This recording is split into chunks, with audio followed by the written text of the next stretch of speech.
29 महापालिकांसाठी निवडणुका जाहीर झालेल्या आहेत सौरभ.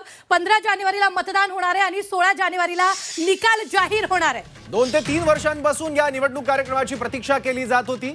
काही कारणांमुळे महापालिका निवडणूक ही वारंवार पुढे ढकलली जात होती आणि 3 वर्षांपासून राज्यातल्या महापालिका निवडणुका रखडलेल्या होत्या आणि आज शेवटी निवडणूक आयोगाकडून महापालिका निवडणुकांची घोषणा करण्यात आलेली आहे. महिनाभरात हा सगळा निवडणूक कार्यक्रम पार पडेल. सर्वोच्च न्यायालयाचे आदेश होते 31 जानेवारी 2026च्या पूर्वी हा सगळा निवडणूक कार्यक्रम होता आणि त्यानुसार निवडणूक आयोगाने आज पत्रकार परिषद घेतलेली आहे आणि 15 जानेवारी रोजी मतदान असेल महापालिका निवडणुकांचं आणि 16 जानेवारी 2026 रोजी मतमोजणी असणार आहे. निश्चितच निवडणुकीचा कार्यक्रम असा असणार आहे. अर्ज दाखल करण्याची तारीख 23 डिसेंबर ते 30 डिसेंबर असेल. अर्जाची छाननी 31 डिसेंबर पर्यंत होईल. उमेदवारी माघारी घेण्याची मुदत 2 जानेवारी 2026 पर्यंत असेल.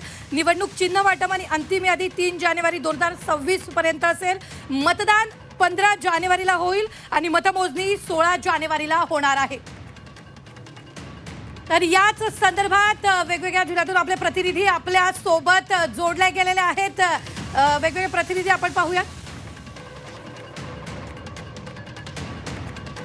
तर या ठिकाणाहून आपण सध्या पाहतोय आपल्या बरोबर निलेश खरमरे पुण्याहून जोडले गेलेले आहेत.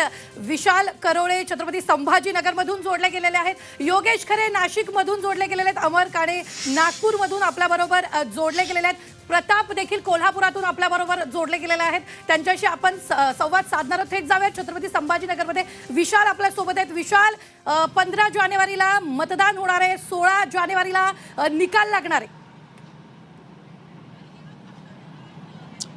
अगदी खरं आहे. गेली 4-5 वर्ष या दिवसाची जी वाट बघत होते राजकीय कार्यकर्ते, तो दिवस अखेर उजाडला आहे आणि निवडणूक आयोगाने आता महापालिकेच्या निवडणुकांच्या तारखा जाहीर केल्या आहे. 16 जानेवारीला कुठल्या शहरावर कुणाचा झेंडा असणार हे स्पष्ट होणार आहे आणि त्या दृष्टीनं आता राजकीय कार्यकर्ते कामाला लागले असं आपण निश्चितपणे म्हणू शकतो.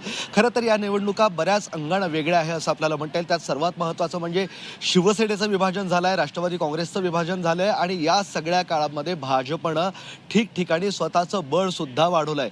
त्यामुळं भाजपचा बळाच्या जीवावर आता या निवडणुका इतर पक्ष कसं लढतात हे जास्त पाहणं महत्त्वाचं ठरणार आहे. दुसरी एक महत्त्वाची गोष्ट उद्यापासून जी सुरुवात होणार आहे ते म्हणजे जागा वाटपाचं चित्र. आतापर्यंत जागा वाटपाचं चित्र स्पष्ट झालेलं नाही आहे. काही दिवसात जागा वाटप स्पष्ट होईल असं सांगताय.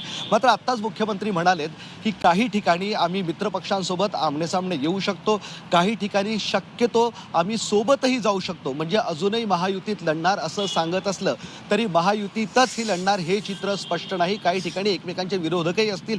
नक्की या कुठल्या जागा असतील, कुठे एकमेकांच्या सोबत आणि कुठे एकमेकांच्या विरोधात जाणार हे सगळं चित्र येत्या 7 दिवसात स्पष्ट करावं लागेल, जेणेकरून त्यानंतर तिकीट वाटपाचा एक महत्त्वाची कवायत सुरू होणार आहे. खरं तर 5 वर्ष 4 वर्ष या निवडणुका उशिरा होत आहे. त्यामुळं लोकसभा विधानसभा निवडणुकीत अनेकांना आश्वासनं दिलेली आहेत. एकेका ठिकाणी 150 अगदी संभाजीनगरचं उदाहरण झालं तर 115 जागांसाठी भाजपकडे 2000 अर्ज आले आहेत तर शिवसेनेकडे अर्जाची तितकीच अवस्था आहे. मग या सगळ्यात नाराजांची संख्या खूप जास्त असणार आहे. संपूर्ण राज्यात हे चित्र असणार आहे.